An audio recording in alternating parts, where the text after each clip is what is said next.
We go like let's break it down. Yeah.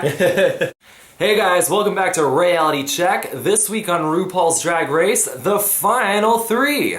Usually this is the episode where RuPaul tells us which queen was crowned next drag superstar, but unfortunately she decided to throw us for a loop this year. RuPaul, you sneaky bitch. Well, at this point, you're either Team Chad, Team Sharon, or Team Fifi O'Hara. Whose team are you on? I'm on team anybody but Fifi.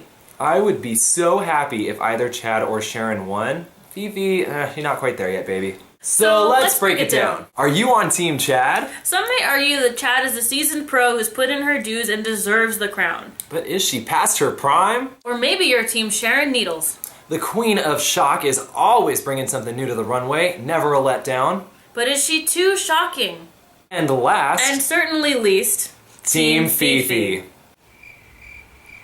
Really? You're Team Fifi?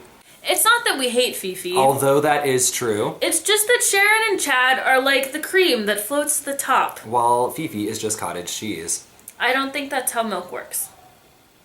At this point, if you've been watching, you know that we're Team Sharon.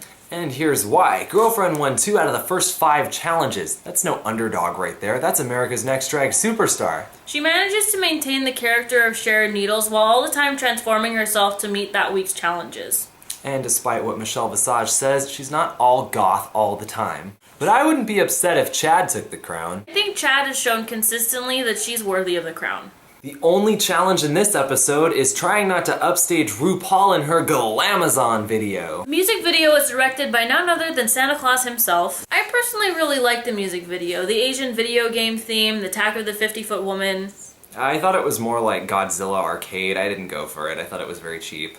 All the queens did look fabulous, and frankly, none of them really seemed to outshine any of the others. Although at this point, it's not like it really matters. I feel like RuPaul's already made his decision, and then we're just kind of being strung along for the ride. And now for the runway. Let's face it, this week it was all about Chad. And girlfriend looked hot, girlfriend looked futuristic. There was nothing old school about that broad. Unfortunately, I wasn't really digging Sharon's look this week. I think it looked a little fitted tee plus squid fingers. And there's Fifi O'Hara. I don't know if it's just me, but I can't really tell the difference between any of her runway looks. She always looks the same to me. She's got a lot of lame, she's got big upward hairdos, she's got, something that's very leggy. Shoulder pads. Big shoulder pads. She does look hot, don't get me wrong. Now, were you guys disappointed that for the first time in Drag Race history, we don't have a winner on the finale? I felt ripped off. But hey, you know what? It means that we get to spend one more week with you guys talking heels and wigs and all that shit. And tux, don't forget the tux. I try to. And we will see you guys next week to talk about the winner of the competition, unless Fifi wins, in which I'll light my room on fire. And I'll bring the marshmallows. We'll see you next week to announce the winner of the competition. Plus we get to find out what the hell happened to Willem. Oh my god, that's right. What the hell happened to Willem? Tune in next week. Oh, I had the fucking craziest word of the day today on my dictionary. Fard. Fard? To apply cosmetics. What the fuck? Right? How would you use that in a sentence? It just... So you like would fard you your say face. you farted and like I farted?